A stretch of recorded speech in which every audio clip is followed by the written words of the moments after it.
नमस्कार, श्री मोरी देवी Tapadia girls college के YouTube channel पे आपका स्वागत है।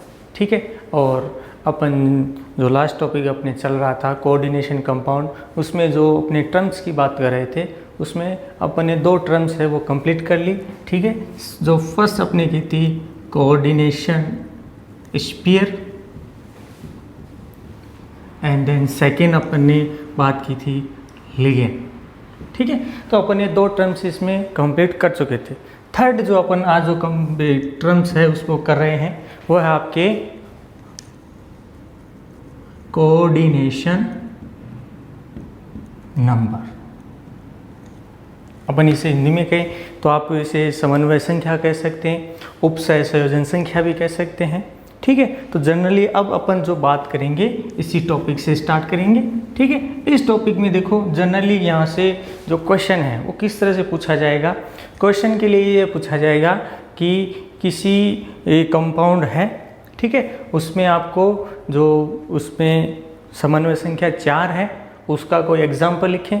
ठीक है, या कोई एग्जाम्पल दे देंगे, फिर पूछेंगे इसमें कोऑर्डिनेशन नंबर कितना है, समन्वय संख्या कितनी है, उपसय संयोजन संख्या कितनी है। तो इससे रिलेटेड आपको क्वेश्चन है वो पुट अप किया जाता है। ठीक है, इससे पहले अपने 2 जो यूनिट अपने टर्म्स की थी उनमें भी जो लिगेंड है उससे मोस्ट ऑफ जो क्वेश्चन है वहाँ से ही जो क्या किया जाता है कि एग्ज़ाम के अंदर पूछा जाता है, एग्ज़ाम के अंदर उससे रिलेटेड क्वेश्चन पक्का आता है। ठीक है, तो अपने जो टर्म्स हैं, थर्ड टर्म्स जो अपन स्टार्ट कर रहे हैं वो आपके हैं कोऑर्डिनेशन नंबर, ठीक है, समन्वय संख्या। ठीक है, तो समन्वय संख्या के लिए देखो इसमें क्या बताया गया है कि मान लो कोई भी जो कोऑर्डिनेट कंपाउंड है उसमें उपस्थित जो उपसय संयोजक बंध, उपसय संयोजक बंध जितनी संख्या में होते हैं। ठीक है, क्या बताया है कि कोई कोऑर्डिनेट कंपाउंड है, ठीक है, उस कोऑर्डिनेट कंपाउंड के अंदर जो उपसय संयोजक बंध है, ठीक है, तो उनकी जो संख्या है वही क्या कहलाएगी, आपकी कोऑर्डिनेशन नंबर कहलाएगी। ठीक है, अब अपने देखो एग्जाम्पल से स्टार्ट समझते हैं इस चीज को। ठीक है, अपने कोई एक एग्जाम्पल लेते हैं, जैसे फर्स्ट एग्जाम्पल ले रहे हैं अपन NiCN का होल 4 -2। ठीक है, जनरली अपने को कुछ चीज़ें इसमें पहले से पता है कि ये इसमें सेंट्रल एटम है, ये इसमें लिगेंड है। ठीक है, और ये वाली जो चीज़ है, ठीक है, हमने बात की कि लिगेंड के ब्रैकेट के बाहर जितनी भी संख्या है, ठीक है, जनरल समझने के लिए बता रहा हूँ कि जितनी संख्या में क्या जुड़े हुए हों, सेंट्रल एटम के साथ लिगेंड जुड़े हों, वो उसकी क्या प्रेजेंस को बताएंगे, उसकी कोऑर्डिनेशन नंबर, कोऑर्डिनेशन कंपाउंड के लिए बताएंगे। ठीक है, तो अपने यहाँ पर देख रहे हैं कि ये जो कंपाउंड है, ठीक है, अब इसमें जो कोऑर्डिनेशन नंबर है वो इसका कोऑर्डिनेशन नंबर हो जाएगा आपके 4। ठीक है, अब इसमें एक एग्जांपल और देखते हैं इसी की जैसा। ठीक है, तो इसमें कोऑर्डिनेशन नंबर इसका हो जाएगा आपके 4। ठीक है, नेक्स्ट एग्जांपल की बात करें अपन,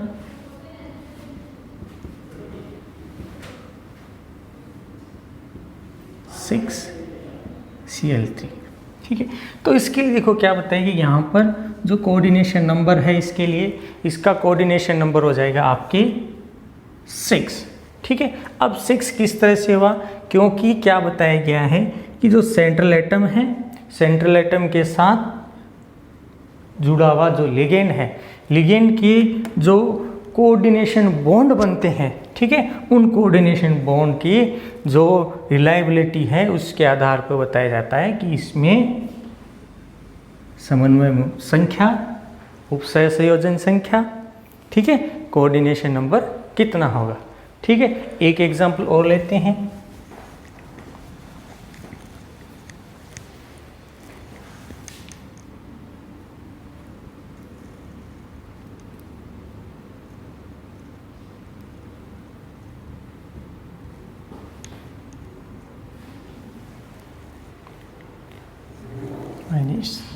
2। ठीक है, अब यहाँ पर देख रहे हैं कि अपन ने एक कोऑर्डिनेशन कंपाउंड लिखा है इधर। ठीक है, तो इस कोऑर्डिनेशन कंपाउंड के अंदर नंबर देखें। ठीक है, तो अपने को पता है कि EDTA माइनस जो यहाँ पर अपन जो इसकी कोऑर्डिनेशन की यहाँ पर जो संख्या बात करेंगे।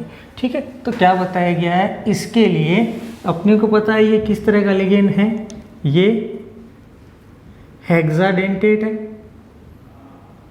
ठीक है, हेक्साडेंटेट लिगेंड है, तो मतलब क्या हो गया कि इस सेंट्रल एटम के साथ ये जो बॉन्ड फॉर्मेशन करेगा, ये इसमें 6 जो डोनेटिंग एटम है इसके साथ इसमें कोऑर्डिनेशन बॉन्ड फॉर्म करेगा। कोऑर्डिनेशन बॉन्ड इसमें फॉर्म करेगा, तो इसमें अपन इसके लिए कोऑर्डिनेशन नंबर का इसमें अपन काउंटिंग कर सकते हैं।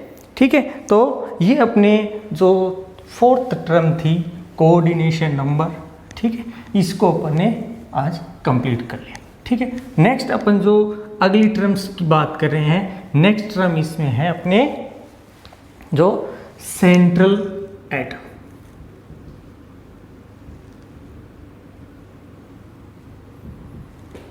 इसको अपन हिंदी में कहें तो कहेंगे केंद्रीय धातु आयन। ठीक है, तो यहां पर देखो क्या बताया गया कि किसी भी कोऑर्डिनेट कंपाउंड के अंदर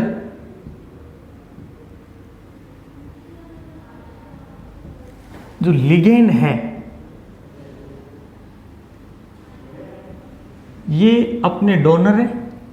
ठीक है, तो डोनर है, तो डोनर कब कहेगा, जब कोई इसे एक्सेप्ट करने वाला भी होगा। तो अपन यूँ कह सकते हैं कि ऐसी कोई धातु जो लिगेंड के अयुग्मित इलेक्ट्रॉन को, लोन पेयर को ठीक क्या करती है, ग्रहण करती है, तो यह है आपके सेंट्रल एटम कहलाता है।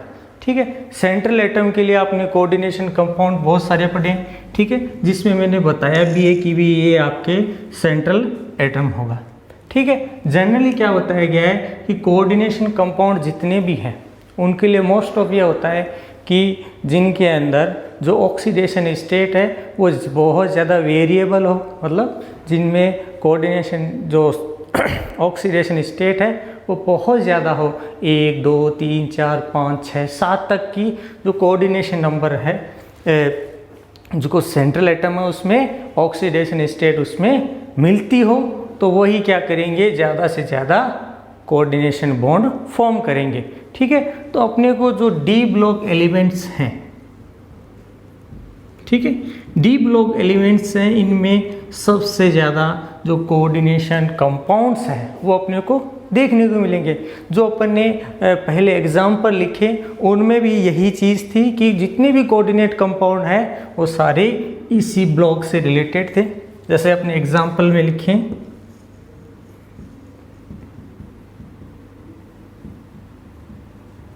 ठीक है, ये एग्जाम्पल है। ठीक है, इस एग्जाम्पल के अंदर ये अपना सेंट्रल एटम हो गया।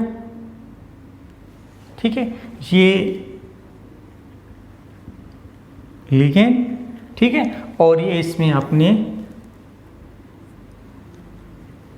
एनाइन है। ठीक है, तो क्या है कि ये जो सेंट्रल एटम है, ठीक है, कोबाल्ट, तो ये अपने डी ब्लॉक से रिलेटेड है, डी ब्लॉक के एलिमेंट्स हैं, इनको बोला जाता है। ठीक है, अब इनमें ऑक्सीडेशन स्टेट है वो अलग अलग देखने को मिलती है। ठीक है, तो क्या बताया कि जिनमें ऑक्सीडेशन स्टेट लेवल बहुत ज़्यादा हो वो क्या करेंगे, आपके ज़्यादा से ज़्यादा कोऑर्डिनेट कंपाउंड फॉर्म करेंगे। ठीक है, इसी तरह से अपन 1-2 एग्जाम्पल और देखते हैं। ठीक है, तो जैसे अपनी एग्जाम्पल बात करें K4Fe(CN)6। ठीक है, तो इसमें सेंट्रल एटम की बात करें तो यहाँ पर अपने देख रहे हैं कि जो सेंट्रल एटम है, ठीक है, क्योंकि ये तो अपनी क्या हो गया, कैटाइन। ठीक है, और उसके बाद ये कोऑर्डिनेट कंपाउंड। ठीक है, तो कोऑर्डिनेट कंपाउंड के अंदर ही अपने को क्या मिलेगा, सेंट्रल एटम मिलेगा। तो अपन इसमें सेंट्रल एटम की पहचान करेंगे। ठीक है, तो जनरली अपने को पता है कि यहाँ पर ये जो चीज़ है ये आपके लिगेंड्स हैं। ठीक है। और लिगेंड से जस्ट पहले जो चीज़ मिलती है अपने को वो सेंट्रल एटम होगा, ठीक है, जो एक्सेप्टर की तरह क्या करती है, बिहेव करती है, ठीक है। तो यहाँ पर जो सेंट्रल एटम है अपन ये कह सकते हैं कि सेंट्रल एटम इसमें क्या हो जाएगा, आयरन, ठीक है। इसमें जो इसके जो वैलेंस शेल है उनमें इलेक्ट्रॉन्स की क्या होती है, कमी होती है। उस कमी को पूर्ति करने के लिए लिगेंड है वो अपना इलेक्ट्रॉन या लोन पेयर वो क्या करेगा, डोनेट करेगा, और डोनेट करने के साथ इसमें कोऑर्डिनेशन बॉन्ड है इसमें फॉर्म करेगा, ठीक है। तो ये अपने देखा कि जो सेंट्रल एटम है वो किस तरह से यहाँ पर देखने को मिल रहा है, ठीक है। इसके अलावा अपन एक दो एग्जाम्पल की ओर बात करें, ठीक है। ये दोनों एग्जाम्पल इम्पोर्टेंट है, ठीक है। इसके अलावा एक एग्जाम्पल और भी है जो बहुत ज़्यादा इम्पोर्टेंट भी है और एग्ज़ाम के लिए बहुत ज़्यादा जो क्या कहें कि आने का बहुत ज़्यादा चांसेस रखता है, ठीक है। तो अपनी एक एग्जाम्पल है आपके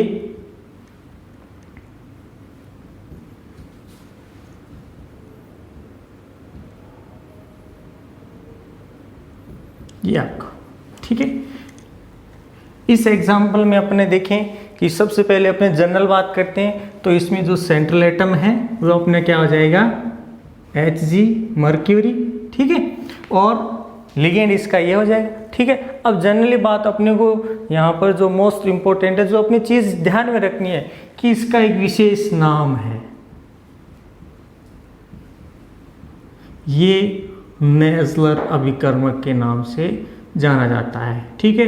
इससे पहले भी अपन ने बहुत सारे जो कंपाउंड्स हैं उनके लिए पढ़े थे, ठीक है। तो क्या है कि किसी चीज़ के लिए अगर कोई विशेष चीज़ है, कोऑर्डिनेट कंपाउंड के लिए किसी का विशेष नाम है, तो वो एक खुद एक बहुत ज़्यादा इम्पोर्टेंट नाम रखता है, विशेष चीज़ रखता है। तो इसी से अपने ये टॉपिक अपने होता है कोऑर्डिनेट कंपाउंड के अंदर सेंट्रल एटम। नेक्स्ट अपन इसमें बात करते हैं जो अगली टर्म है लास्ट वाली, वो है आपके इसमें ऑक्सीडेशन स्टेट। नेक्स्ट क्या आपने जो ऑक्सीडेशन स्टेट,